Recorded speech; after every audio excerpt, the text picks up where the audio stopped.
ನಮಸ್ಕಾರ ಗೈಸ್, ಎಲ್ಲರೂ ಚೆನ್ನಾಗಿರ ಅಂತ ಅನ್ಕೊಂಡಿದ್ದೀನಿ. ಸೊ ಇವತ್ತೇನಕ್ಕೆ ವ್ಲಾಗ್ ಮಾಡ್ತಾ ಇದ್ದೀನಿ ಅಂದರೆ, ಇವತ್ತು ನಮ್ಮ ಕಾಲೇಜಲ್ಲಿ ಎಕ್ಸಿಬಿಷನ್ ನಡೀತಾ ಇದೆ. ಇದು ಯಾವ್ದ್ರ ಬಗ್ಗೆನಾ? International exhibition day. So for engineers ಇಲ್ವಾ? So for engineers. ಸೊ ಎಲ್ಲ ಕಡೆ ಇಟ್ಕೊಂಡು ಓಡಾಡೋಕ್ಕಾಗಲ್ಲ. ಸೊ ಇವನು ಕ್ಯಾರಿ ಮಾಡ್ತಾನೆ, ಅವ್ರು ಇನ್ಫಾರ್ಮೇಷನ್ಸ್ ಕೊಡ್ತಾರೆ. ಏನೆಲ್ಲ ತಿಳ್ಕೊಬೋದು ನೋಡೋಣ. ಹೆಲೋ ಫ್ರೆಂಡ್ಸ್, ಎಲ್ಲರಿಗೂ ನಮಸ್ಕಾರ. ಇವತ್ತು ನಮ್ಮ ಇಂಟೆಲಿಜೆಂಟ್ ಜನರು ಅವರ ಚಾನಲಲ್ಲಿ ನಾನು ವ್ಲಾಗಿಂಗ್ ಸ್ಟಾರ್ಟ್ ಮಾಡಿದ್ದೀನಿ. ನಾನೇನು ವ್ಲಾಗ್ ಮಾಡಲ್ಲ, ಜಸ್ಟ್ ಒಂದು ಇಂಟ್ರೊಡಕ್ಷನ್ ಕೊಡ್ತೀನಿ. So as you can see, ಇವತ್ತು ಇಂಟರ್ನ್ಯಾಷನಲ್ ಪ್ರೋಗ್ರಾಮರ್ಸ್ ಡೇ ಅಂತ ಬೋರ್ಡ್ ಹಾಕಿದ್ದಾರೆ ಕಾಲೇಜಲ್ಲಿ. ಏನೋ program exhibition and program designing development some things ಮಾಡ್ತಾ ಇದ್ದಾರೆ ಕಾಲೇಜಲ್ಲಿ. ನೋಡೋಣ. ಪ್ರತಿಯೊಬ್ಬರು ಸುಮಾರು ಎಷ್ಟು ಟೀಮ್ಸ್ ಇದೆ ಮಗ? ಅರೌಂಡ್ ಒಂದು 100 ಟೀಮ್ ಅಂತ ಎಸ್ಟಿಮೇಟ್ ಹಾಕಿದ್ದಾರೆ. ಎಷ್ಟು? 100 ಟೀಮ್ಸ್ ಅಂತ. ಹೆಚ್ಚು ಕಡಿಮೆ ಎಷ್ಟಾಗಿದೆ ಗೊತ್ತಿಲ್ಲ. ಇಲ್ಲಿ ನಮ್ಮ ಕ್ಲಾಸ್ ಇಯರ್ ಮಚ್ಚ ಬ್ಲಾಗ್ ಮಾಡ್ತಿದ್ದೀವಿ. ಹೇಳಿ. ಪ್ರಾಜೆಕ್ಟ್ಸ್ ಎಲ್ಲ ನೋಡಾದ್ಮೇಲೆ 4 ಪ್ರಾಜೆಕ್ಟ್ಸ್ ಯಾವ್ದು ಬೆಸ್ಟ್ ಅನ್ಸುತ್ತೋ ಅದನ್ನ ಹೋಗಿ ರಿವೈವ್ ಮಾಡಬೇಕು. ರಿವ್ಯೂ ಮಗ ರಿವ್ಯೂ ಮಾಡ್ಬೇಕಲ್ಲ, ಮ್ಯಾಮ್ ಇರ್ತಾರೆ, ಅವ್ರ ಹತ್ರ ಸೀಟ್ ಇರ್ತದೆ. Thank you sir. ಬನ್ನಿ ಎಕ್ಸ್ಪ್ಲೋರ್ ಮಾಡೋಣ ಇವಾಗ ಹೆಂಗ್ ನಡೀತಿದೆ ಅಂತ. ಬರ್ರಿ. ಸೊ ಈಗ ಇಲ್ಲಿ ಇಲ್ಲಿಗೆಲ್ಲ ಕಾಣ್ತಿದೆಯಲ್ಲ, ಈ ತರ ಪ್ಲೇಸ್ ಮಾಡ್ತೀವಿ. ಪ್ಲೇಸ್ ಮಾಡಬೇಕು. ಇದ್ರ ಮೇಲೆ ಫ್ರಂಟ್ ಅಂತ ಕಾಣ್ತಿದೆಯಲ್ಲ, ಆ ಫ್ರಂಟ್ ಪಾರ್ಟ್ ಹಿಂಗೆ ಬ್ಲಾಗರ್ ಹರ್ಷ ಇಲ್ಲಿದ್ದಾರೆ. ಅವ್ರ ಜೊತೆಗೆ ನಮ್ಮ ದೋಸ್ತಾನ ದಿಶಾಂಕ್. How are you? ಸೊ ಇವತ್ತಿನ ಎಕ್ಸ್ಪೀರಿಯನ್ಸ್ ಏನು ಅಂತ ಇವತ್ತು ತಿಳ್ಕೊಳ್ಳೋಣ. ಎಲ್ಲ ನಡೀರಿ ಬಾಸ್, ಬ್ಲಾಗರ್ ಹೇಳ್ಕೊಂಡು ನಡೀರಿ. ಸರ್ ನಮಸ್ಕಾರ ಸರ್. ಏನ್ ಮಾಡ್ತಿತ್ತು ವ್ಲಾಗು ಹೇಳಿ ಸರ್. ಏನೋ ಬ್ಲಾಗರ್ ಏನೋ ಕೈಯೆಲ್ಲ ಹಿಡ್ಕೊಂಡಿದ್ಯಲ್ಲ, ಅದು ಬಿಡಿ ಸರ್, ನೀವು ಹೇಳಿ ಏನು ನಡೀತಾ ಇದೆ ಏನು ಎಲ್ಲ ಹೇಳಿ ಸರ್. ಇಂಟ್ರೊಡಕ್ಷನ್ ಅದು ಕನ್ನಡದಲ್ಲಿ. ವೆರಿ ಗುಡ್ ನೈಸ್ ಸ್ಟೂಡೆಂಟ್ ಆಯ್ತಾ. ಆಮೇಲೆ we have done some project regarding what we are doing, sir. So basically this concerns about recreating Google AI Assistant. We are still doing the back end. What will happen is the information is used as voice input, then it's processed in the back end using the AI, and then we get it to the output to the user side, where it will be as if a 3D model, like suppose you there is an image of you there in a computer, and you will be lip syncing with the response. So it's a Google Assistant, voice based interface. We are trying to recreate it. Let's see how it goes. Thank you so much. You watch YouTube, right? Yeah, please subscribe to intelligent ಜನರು. So ನಾವಿಲ್ಲೊಂದು project ನೋಡಿದ್ದೀವಿ, ತುಂಬ ಕಣ್ಣಿಗೆ attractive ಆಗಿದೆ. ನಮ್ಮ ಬೈಕರ್ಸ್ಗೆ match ಆಗೋಂಥ project. ಇಲ್ಲಿ observe ಮಾಡೋಣ. ನಮ್ಮ sir ಕೇಳಿ ಬ್ರೋ, ಹೆಂಗಿದೆ ಅಂತ ಕೇಳಿ.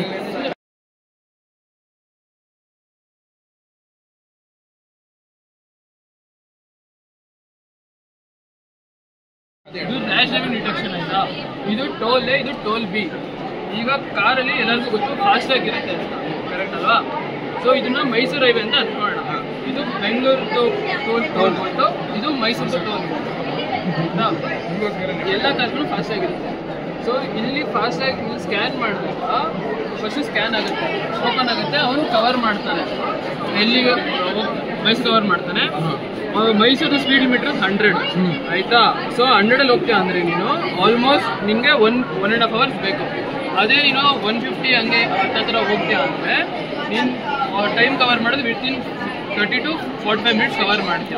ಸೊ ಅದು ಎರಡು ಟೈಮ್ ಡಿಲೇ ಕ್ಯಾಲ್ಕುಲೇಟ್ ಮಾಡುತ್ತೆ. ಅವನು ವಿತಿನ್ ಕಮ್ಮಿ ಟೈಮಲ್ಲಿ ಬಂದ ಅಂದರೆ ರ್ಯಾಶ್ ಡ್ರೈವ್ ಮಾಡ್ಕೊಂಡು ಬಂದಿದ್ದಾನೆ, ಓವರ್ ಸ್ಪೀಡ್ ಮಾಡ್ಕೊಂಡು ಬಂದಿದ್ದಾನೆ. ಸೊ ಆಗ ನಾನೇನು ಮಾಡ್ತೀನಿ ಅಂದರೆ ಎರಡು time calculate ಮಾಡ್ತೀನಲ್ಲ.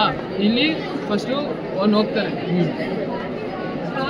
Rash safe driving, speed ಕಮ್ಮಿಲಿ ಹೋಗಿದ್ದಾನೆ. ಈಗ ಒಂದು ರ್ಯಾಶ್ ಡ್ರೈವ್ ಮಾಡ್ತಾನೆ. ರ್ಯಾಶ್ ಡ್ರೈವ್ ಅಂತ ಅಲ್ಲಿ ಕ್ಯಾಮ್ರಾ ಕ್ಯಾಲ್ಕುಲೇಟ್ ಮಾಡಿ ಅಲ್ಲಿ ಆಟೋಮೆಟಿಕ್ ಆಗಿ ಮೆಸೇಜ್ ಕಳಿಸುತ್ತೆ ಕಾರ್ ಓನರ್ಗೆ. Rash driving please check your email ಅಂತ ಲಾಸ್ಟ್ ಮೆಸೇಜ್ ಬಂತು. ಇಲ್ಲಿ ವೆಹಿಕಲ್ ನಂಬರ್ 4 5 ಕಾರ್ ಇರ್ಬೋದು. ಯಾವ ಕಾರ್ ರ್ಯಾಶ್ ಡ್ರೈವಿಂಗ್ ಡಿಟೆಕ್ಟ್ ಮಾಡ್ತಂತ ನನಗೆ ಈ ನಂಬರ್ ಇರೋ ಕಾರು ನನ್ನ ಫೋಟೋನು ಹೋಯ್ತು ಆಲ್ರೆಡಿ. ಅದು ಸ್ಮಾರ್ಟ್ ಹೆಲ್ಮೆಟ್. ಬರೀ cloud ಇದೆ. ಇದು ಸ್ಮಾರ್ಟ್ ಹೆಲ್ಮೆಟ್ ಇದು. ಇದಕ್ಕೆ ನಾನು ವೈಬ್ರೇಷನ್ ಸೆನ್ಸರ್ ಮತ್ತೆ ಫೋರ್ಸ್ ಸೆನ್ಸರ್ ಇಂಪ್ಲಿಮೆಂಟ್ ಮಾಡಿದ್ದೀನಿ. ಹೇಗೆ ಅಂದರೆ ನಿಮ್ಗೆ ಯಾವಾಗ ಬೀಳ್ ಆಕ್ಸಿಡೆಂಟ್ ಆಗುತ್ತೆ, ಈಗ ನಾನು ಆಕ್ಸಿಡೆಂಟ್ ಆಗುತ್ತೆ, ನನ್ನ ಎಮರ್ಜೆನ್ಸಿ ಕಾಂಟ್ಯಾಕ್ಟಲ್ಲಿ ನಿನ್ನ ಹೆಸರು ಇರುತ್ತೆ. ಸೊ ನಿಮಗೆ ಲೈವ್ ಲೊಕೇಶನ್ ಬರುತ್ತೆ, ನನಗೆ ಆಕ್ಸಿಡೆಂಟ್ ಆಗಿದೆ ಅಂತ. ಅದು ಹೇಗೆ ಬರುತ್ತೆ ಅಂದರೆ ಗೂಗಲ್ ಮ್ಯಾಪ್ ಲೈವ್ ಲೊಕೇಶನ್ ಬರುತ್ತೆ. ಆಕ್ಸಿಡೆಂಟ್ ಡಿಟೆಕ್ಟರ್ ಮ್ಯಾಪ್ ಸೊ ನೀನು ಎಲ್ಲಿ ಬಿದ್ದಿದ್ಯಾ, ಹೇಗೆ ಬಿದ್ದೆ, ಏನಾಯಿತು ಅಂತ ನನಗೆ ಗೊತ್ತಾಗುತ್ತೆ.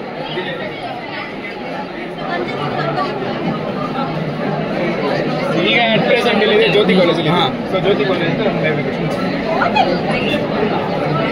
ಸೊ ನೀನು ಈ ಹೆಲ್ಮೆಟ್ ಹಾಕೊಂಡು ಹೋಗಿ ಗಾಡಿ ಓಡಿಸ್ಕೊಂಡು ಬಿದ್ದಿದ್ಯಾ ಅಂತ ಲೊಕೇಶನ್ ಟ್ರ್ಯಾಕ್ ಮಾಡುತ್ತೆ. So it's basically emergency device, on spot emergency device. Real ಟೈಮಲ್ಲಿ ವರ್ಕ್ ಆಗುತ್ತೆ. ಆ ಹೆಲ್ಮೆಟ್ನ ಹೆಂಗೆ ಇಂಪ್ರೂವ್ ಮಾಡ್ತೀವಿ ಅಂದರೆ, ಒಂದು ಗಾಡಿ ತಲೆಗೆ ಹೆಲ್ಮೆಟ್ ಹಾಕೊಂಡಿದ್ರೆ ಮಾತ್ರ ಗಾಡಿ ಸ್ಟಾರ್ಟ್ ಆಗುತ್ತೆ. ಓಕೆ ಹಾಂ. ಸೊ ಅಲ್ಲಿ ಕ್ಯಾಮ್ರಾ ಇಟ್ಟಿರುತ್ತೆ ಹ್ಯಾಂಡಲ್ಗೆ, ಅದು ಇಮೇಜ್ ಪ್ರೊಸೆಸಿಂಗ್ ಮಾಡುತ್ತೆ ಹೆಲ್ಮೆಟ್ ಹಾಕೊಂಡಿದ್ದೇನಾ ಇಲ್ವಾ ಅಂತ. ಸೊ ನಾವು ಹೆಲ್ಮೆಟ್ ಪ್ರಾಪರ್ ಆಗಿ ವೇರ್ ಮಾಡಿದ್ರೆ ಮಾತ್ರ ಹೆಲ್ಮೆಟ್ ಆನ್ ಆಗುತ್ತೆ, ಆಮೇಲೆ ಗಾಡಿ ಕೂಡ ಆನ್ ಆಗುತ್ತೆ, ಅವಾಗ ಓಡಿಸ್ಬೇಕು. So without the helmet you cannot start the vehicle. Very nice. So ನೀವು ಅಷ್ಟೇ ಹೆಲ್ಮೆಟ್ ಹಾಕೊಂಡು ಸೇಫ್ ಆಗಿ ಡ್ರೈವ್ ಮಾಡಿ. ಇಲ್ಲಿ ಒಂದು ನಾವು ಗಾಡಿ ಸುಮ್ಮನೆ ಬೇಕಾಬಿಟ್ಟು ಎಷ್ಟು ಫಾಸ್ಟ್ ಬೇಕು ಅಷ್ಟು ಫಾಸ್ಟಾಗಿ ಓಡ್ಸೋಕ್ಕಾಗಲ್ಲ. ಓಡಿಸಿದ್ರೆ ಅದಕ್ಕೆ ಪೆನಾಲ್ಟಿ ಎಲ್ಲ ನೀಟಾಗಿ ರೂಲ್ಸ್ ಆ್ಯಂಡ್ ರೆಗ್ಯುಲೇಷನ್ ಅಪ್ಲೈ ಮಾಡೋವಂಥ ಕಾನ್ಸೆಪ್ಟು. ಇನ್ನೊಂದು ಇಫ್ ಇನ್ ಕೇಸ್ ಎಮರ್ಜೆನ್ಸಿ ಆಗಿ ನಮ್ಗೆ ಏನಾದ್ರು ಪ್ರಾಬ್ಲಮ್ ಆದ್ರೂ ಸಡನ್ನಾಗಿ ನಮ್ಮ ಪೇರೆಂಟ್ಸ್ಗೆ ಇಲ್ಲ ನಮ್ಗೆ ಗೊತ್ತಿರೋರಿಗೆ ನಮ್ಮ ನಿಯರ್ ಬೈ ಲೊಕೇಶನ್ ಕಳಿಸಿ ನಾವು ಈಸಿಯಾಗಿ ಸೇವ್ ಆಗೋ ಥರ ಹೆಲ್ಮೆಟ್ ಸ್ಮಾರ್ಟ್ ಹೆಲ್ಮೆಟ್ ಡಿಸೈನ್ ಮಾಡಿದ್ದಾರೆ. ಎರಡು ಎಕ್ಸ್ಟ್ರಾಡಿನರಿ ಕಾನ್ಸೆಪ್ಟ್, ಎಲ್ಲರಿಗೂ ಹೆಲ್ಪ್ ಆಗುತ್ತೆ, ಬೇಗ ಇಂಪ್ಲಿಮೆಂಟ್ ಆಗಿ ಅಂತ ನಾವು ಬೇಡ್ಕೊಳ್ಳೋಣ. ಸೊ ನೇಮ್, ನಿಮ್ಮ ಹೆಸರು? ಭರತ್ ರಾಜ್ ಅಂತ. ನಿಮ್ಮ ಹೆಸರು? Subhash. Nice to meet you. ತುಂಬ ಚೆನ್ನಾಗಿ ಮಾಡಿದ್ದೀರಾ. ಪ್ರಾಜೆಕ್ಟ್ ಮಾತ್ರ ಇಂಟ್ರೆಸ್ಟಿಂಗ್. ಸೊ ದಿಶಾಕ್, ನಿಮ್ಮ ಪ್ರಕಾರ ಹೆಂಗೆ ಅನಿಸ್ತದ್ದು? ಇವಾಗ ಎಲ್ಲ ಕಡೆ ನೋಡ್ತಾ ಇದೀವಿ ಎ ಫೀಲ್ಡ್ ಅನ್ನೋದು ಹೆವಿ ಎಕ್ಸ್ಪ್ಯಾಂಡ್ ಆಗ್ತೈತೆ. ಯಾವ ಲೆವೆಲ್ಗೆ ಅಂದರೆ ಎಲ್ಲಿ ನೋಡೋರು ಯೂಸ್ ಮಾಡಿ ಬೇರೆ ಬೇರೆ ಥರ ಏನೇನು ಇನೋವೇಷನ್ ಮಾಡ್ಬೋದು ಅಂತ ಟ್ರೈ ಮಾಡ್ತಾ ಇದ್ದಾರೆ. ಅದು ಬಿಟ್ಟು ಬೇರೆ ಕಾನ್ಸೆಪ್ಟ್ ಅನ್ನೋದು ಬರೋ ಪ್ಲ್ಯಾನಿಂಗಲ್ಲೇ ಇಲ್ಲ ಹೇಳ್ಬೇಕಂದ್ರೆ. ಬಟ್ ಇನ್ನೊಂದೇನೆಂದರೆ ಹಾರ್ಡ್ವೇರ್ ಕಾನ್ಸೆಪ್ಟ್ ಇಲ್ಲಿ ಕಡಿಮೆ ಇದೆ. ಯಾಕಂದರೆ ತುಂಬ ಜನ ಎಲ್ಲ ಲ್ಯಾಪ್ಟಾಪಲ್ಲೇ ಶೋಕೇಸ್ ಮಾಡ್ತಾ ಇದ್ದಾರೆ, ರಿಯಲ್ ಮಾಡಲ್ಸ್ ಯಾರು ಮಾಡೋಕ್ಕೋಗಿಲ್ಲ. PPT ಪ್ರೆಸೆಂಟೇಷನ್ಸ್ ಇಲ್ಲ HTML ಯೂಸ್ ಮಾಡಿಕೊಂಡೆ ಎಲ್ಲ ಮಾಡಿದ್ದಾರೆ. ಅದೊಂದು ಬೇಜಾರಾಗುತ್ತೆ. ಬಟ್ ಎಲ್ಲ ಕಾನ್ಸೆಪ್ಟ್ ಚೆನ್ನಾಗಿದೆ, ಐಡಿಯಾಸ್ ಚೆನ್ನಾಗಿದೆ, ಇಂಪ್ಲಿಮೆಂಟ್ಸ್ ಆದರೆ ಬೆಸ್ಟ್ ಆಗಿರುತ್ತೆ ಅಂತ ನನ್ನ ಅಭಿಪ್ರಾಯ.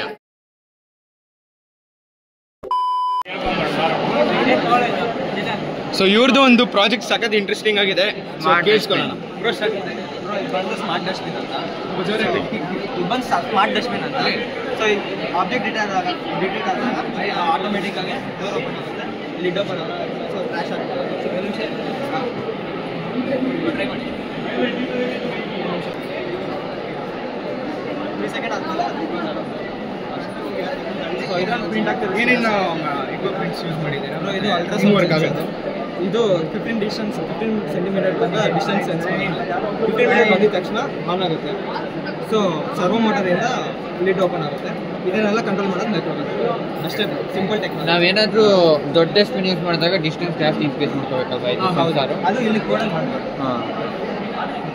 ಅದೇ ಪರ್ಸೆಂಟೇಜ್ ಬರುತ್ತೆ ಇದಕ್ಕೆ, ಡಸ್ಟ್ಬಿನ್ ಸೈಜ್ ವರ್ಸಸ್ ಹೌದು ರೇಷಿಯೋ. ಇಲ್ಲ ಇದೆ ಫಾರ್ಮುಲಾ ನೋಡಿ. ಅದಕ್ಕಿಂತ ಜಾಸ್ತಿ ಅಂದ್ರೆ ಸ್ವಲ್ಪ ಕಷ್ಟ ಆಗುತ್ತಲ್ಲ, ತುಂಬ ದೂರದಿಂದ ಎಸೆಕೆಲ್ಲ. ಆಗಿದೆ ಯಾಕಂದ್ರೆ ರುಬಿಕ್ಸ್ ಕ್ಯೂಬ್ ಅಲ್ಲಿ ಏನೋ ತೋರಿಸ್ತಾ ಇದ್ದಾರೆ. ಸೊ ನೋಡೋಣ ಬನ್ನಿ. Alright, so we made a game. Louder. So we made a game called a Rubik's Cube Solver. We solved an actual Rubik's Cube in the engine. So a Rubik's Cube Solver has both a 2D and 3D permutation, and we can scramble and solve however we want. We can either choose which blocks that we want to solve, or we can scramble randomly. Which Here, we will do. I will click on scramble. After that, I will run the sequence. Wow. Play. Okay, and then play. So now it is going to solve on itself, and it will give you all the directions of solving it. So like you have a real Rubik's Cube in your hand, you can follow the directions and then solve it. You can adjust the speed also. For example, I will slow it down. This is slower version, and then this is to do it in speed. And that's our game. So basically, it works on the CFOP algorithm. CFOP means cross, first two layers, orientation and permutation. Cross means that you're solving the cross of this. The cross. First two layers is solving these two rows. Orientation means you're solving the top layer, and permutation means you're turning the cube in order to progress it. And that's the algorithm. It's a very simple algorithm. It takes a little bit of time, but it's a very simple and easily applicable algorithm. That's what. Can we? What's your? Tushar. Yeah. Fill it fast. Okay ma'am. So ಈಗ form ಕೊಟ್ಟಿದ್ದಾರೆ, ನಮ್ಮ ಒಪಿನಿಯನ್ಸ್ನ ಹೇಳಬೇಕು ಯಾವ project ಚೆನ್ನಾಗಿತ್ತು ಅಂತ. So ಇಷ್ಟರಲ್ಲಿ but ಅಷ್ಟೊಂದು time ಆಗಿಲ್ಲ, ಎಲ್ಲಾನು ತೋರಿಸ್ಕೊಳಕ್ಕಾಗಿಲ್ಲ. ಹೇಳು. ಮೆಜಾರಿಟಿ ಆಫ್ ದೆಮ್ ಕಂಪ್ಯೂಟರ್ ಇತ್ತು. ಸೊ ನಾವು ಮೈನ್ ಹಾರ್ಡ್ವೇರ್ ಕಾಂಪೋನೆಂಟ್ ಚಾರ್ಜರ್ ಇತ್ತು, ಅದನ್ನು ಫೋಕಸ್ ಮಾಡಿದ್ದೀವಿ. ನಮಗೆ ಇಂಟ್ರೆಸ್ಟಿಂಗ್ ಆಗಿದ್ದು ಮತ್ತೆ helmet security and smart gazing of speed. So ಅದಕ್ಕೆ ಸೊ ಇವಾಗ ಫೀಡ್ಬ್ಯಾಕ್ ಬರೀತಾ ಇದ್ದೀವಿ, ನಂಬರ್ ಬರೆಯಲ್ಲ, ಸಾರಿ. ಮತ್ತು ನಮಗೆ ಇಷ್ಟ ಆಗಿದ್ದು ನಾವು ಬರೀತಾ ಇದ್ದೀವಿ, ಅದು ಇಷ್ಟೇ ಫೀಡ್ಬ್ಯಾಕ್ ಅಲ್ಲ. ಫೀಡ್ಬ್ಯಾಕ್ ಬರಿ ಅಂದರೆ ಇವನು ಇಡೀ ಕತೆ ಬರೆದಿದ್ದಾನೆ, ಸ್ಕ್ರಿಪ್ಟ್ ಬರ್ದಂಗೆ ಬರೆದಿದ್ದಾನೆ, ಬಟ್ ಹಿಂದೆ ನೋಡ್ಕೊಂಡಿಲ್ಲ, ಇನ್ನೂ 3ಕ್ಕೂ ಬರೀಬೇಕು ಅಂತ. 5 ನಿಮಿಷದಲ್ಲಿ ಬರೆಯೋಣ ಬಿಡಿ, ಅದಕ್ಕೆ ತಲೆನೋವು. ಹ್ಯಾಂಡ್ ಅಂತ ಅರ್ಥ ಆಗಲ್ಲ, ಅದು ಅವರೇ ಅಡ್ಜಸ್ಟ್ ಮಾಡ್ಕೊಡ್ತಾರೆ. ಸೊ ಫೈನಲಿ ಫೀಡ್ಬ್ಯಾಕ್ಸ್ ಆಗಿದೆ, ಹೋಗಿ ಹ್ಯಾಂಡ್ ಓವರ್ ಮಾಡಬೇಕು. ಎಲ್ಲಿ ಕೊಡೋದು ಅಂತ ಯೋಚನೆ ಮಾಡ್ತಾ ಇದೀವಿ. ಒಂದ್ ಕಡೆ ಹೋಗ, ಇಲ್ಲಿ ಲೇಟ್ ಆಗೈತೆ, ಇವನ್ ನೋಡಿದ್ರೆ ಲಾಗ್ ಮಾಡ್ತಾನೆ. ತಗೊಳ್ಳಿ ಮ್ಯಾಮ್.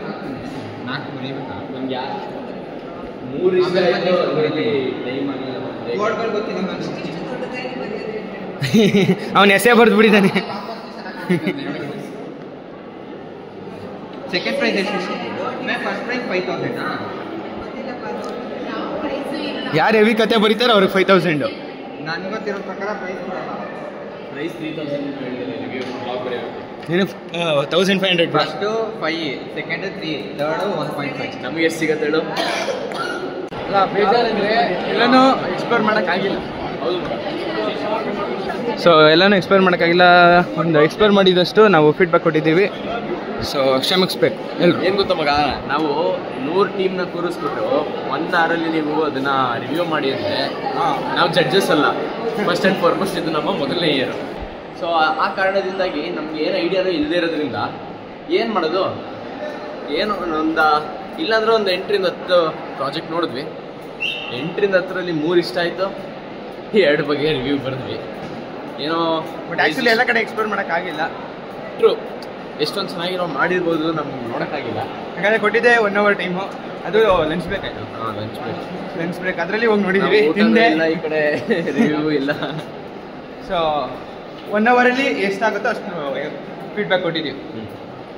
ಜೊತೆ ಇವನು ಅಂದರೆ ಎಲ್ಲರಿಗೂ ಫೋನ್ ಮಾಡ್ಬಿಟ್ಟು ಬನ್ನಿ ಕ್ಲಾಸ್ ಟೈಮ್ ಆಯ್ತು, ಎಲ್ಲ ಸರ್ ಬಂದ್ರು ಅಂತ ಅಂದ್ಬಿಟ್ಟು ಎಲ್ಲಾರನ್ನೂ ಕರೆಸ್ಬಿಟ್ಟು ಕ್ಲಾಸ್ ತೋರ್ಸೋಕೆ ಮಗ ಒಂಚೂರು. ಇನ್ನು 12:30, 1 ಗಂಟೆಗೆ ಇದಿರೋದು ಕ್ಲಾಸು, 12:30ಗೆ ಬಾಬಾ ಅಂದ್ಬಿಟ್ಟು. ಇವಾಗ ಕ್ಲಾಸ್ ಸ್ಟಾರ್ಟ್ ಆಗಿದೆ, ವ್ಲಾಗ್ ಎಲ್ಲ ಮಾಡೋಕ್ಕಾಗಲ್ಲ, ಅದಕ್ಕೆ ಸೊ ಎಲ್ಲರೂ ಬಂದಿದ್ದಾರೆ. ಇವಾಗ ಕ್ಲಾಸ್ ಸ್ಟಾರ್ಟ್ ಆಗುತ್ತೆ. ಇಲ್ಲಿ ಎಲ್ಲ ಕ್ಲಾಸಸ್ ಆಯಿತು. ಹೇಳ್ಕೊಟ್ಟಿದ್ದು ವೆಬ್ ಡೆವಲಪ್ಮೆಂಟು ಮಸ್ತಾಗಿ ಹೇಳ್ಕೊಟ್ರು. ಅದು ಇಬ್ಬರು ಅಣ್ಣ ಮತ್ತು ಅಕ್ಕ ಸಖತ್ತಾಗಿ ಹೇಳ್ಕೊಟ್ರು. ಒಟ್ಟಿನಲ್ಲಿ ಮಾತೇ ಬರ್ತಾ ಇಲ್ಲ, ಸಖತ್ತಾಗಿದೆ. ಹೇಳ್ರೋ ನೀವು ನಿಮ್ಮ ಫೀಡ್ ಹೇಳ್ರೋ. ಕ್ಲಾಸ್ ಟೀಚರ್ಸ್ ಹೇಳ್ಕೊಡೋದು ಅರ್ಥ ಆಗುತ್ತೋ ಬಿಡುತ್ತೋ, ಇವ್ರು ಮತ್ತೆ ಸಖತ್ತಾಗಿ ಹೇಳ್ಕೊಟ್ರು. First class teaching, seniors, but ಎಲ್ಲ ನಿಜವಾದ ಇನ್ಫಾರ್ಮೇಷನು, ಟ್ರೂತ್ ಎಲ್ಲ ಹೇಳಿ ಆ್ಯಕ್ಚುಲ್ ಕಾಲೇಜ್ ಹೆಂಗಿರುತ್ತೆ, ಅದಾದ್ಮೇಲೆ ಫ್ಯೂಚರ್ ಲೈಫ್ ಹೆಂಗಿರುತ್ತೆ ಅಂತ ಹೇಳ್ಕೊಟ್ಟಿದ್ದಾರೆ. We thank them a lot. ಒಟ್ಟಿನಲ್ಲಿ ಸಾಕಾಗಿತ್ತು ಕ್ಲಾಸಸ್ಸು. ಅವ್ರು ಅಲ್ಲೇ ಇದ್ದಾರೆ. ಅಣ್ಣ ಹೆಂಗಿತ್ತು ಎಕ್ಸ್ಪೀರಿಯನ್ಸು? ನೀವೇ ಹೇಳ್ಕೊಟ್ಟಿದ್ದು. ನಮ್ಮನ್ನೆಲ್ಲ ತಡ್ಕೊಂಡಿದ್ದೀರಾ, ಹೆಂಗಿತ್ತು ಎಕ್ಸ್ಪೀರಿಯನ್ಸ್? Good people. ಏನಿಲ್ಲ, ಪ್ಲೀಸ್ ಡೂ ಲರ್ನ್ ಮೋರ್ ಅಷ್ಟೇ. ಯಾಕೆ ನಿಮಗೆ? ಕೀಪ್ ಪ್ರಾಕ್ಟಿಸಿಂಗ್, ಬೇರೆಯವ್ರಿಗೂ ಹೇಳ್ಕೊಡಿ. ನಮ್ಗೆ ಹೇಳ್ಕೊಟ್ಟಿದ್ದು ಹೆಂಗಿತ್ತು ನಿಮಗೆ? ನಮ್ಮ ಕ್ಲಾಸ್ ಹೇಳ್ಕೊಟ್ಟಿದ್ದು ನಿಮ್ಗೆ ಹೆಂಗ ಅನ್ನಿಸ್ತು? ಚೆನ್ನಾಗಿತ್ತು. ನೀವು ಆಕ್ಚುಲಿ ತುಂಬಾ ಇಂಟ್ರೆಸ್ಟ್ ಇಂದ ಕಲ್ತ್ರಿ, ಸೊ ನಮಗೂ ಈಸಿ. Thank you. ನಮ್ಮನ್ನು ಅರ್ಥ ಮಾಡ್ಕೊಂಡಿದ್ದೀವಿ, ಅದಕ್ಕೆ ಅರ್ಥ ಆಯಿತು. ಅದೇ ರಿಯಾಲಿಟಿ. ಐ ಹೋಪ್ ನಿಮಗೆ ಈ ವಿಡಿಯೋ ಇಷ್ಟ ಆಗಿತ್ತು ಅಂತ. ಸೊ ಇದು ಮಿನಿ ಬ್ಲಾಗ್ ಆಗಿತ್ತು. ಸೊ ಹೇಗಿತ್ತೋ ಹೇಗಿಲ್ವೋ ನನಗೂ ಗೊತ್ತಿಲ್ಲ. ಸೊ ತೆಗ್ದೆ ನೀಟಾಗಿ ತೆಗ್ದಿಲ್ಲ ಅಂತ ರಿಗ್ರೆಟ್ ಇದೆ, ಬಟ್ ಚೆನ್ನಾಗಿ ಬಂದಿದೆ ಅಂತ ಅಂದ್ಕೊತೀನಿ. ನಿಮ್ಗೆ ಈ ವಿಡಿಯೋ ಇಷ್ಟ ಆಗಿದ್ರೆ ಲೈಕ್ ಮಾಡಿ, ಇಲ್ಲಾಂದರೆ ಡಿಸ್ಲೈಕ್ ಮಾಡಿ. ಧನ್ಯವಾದಗಳು.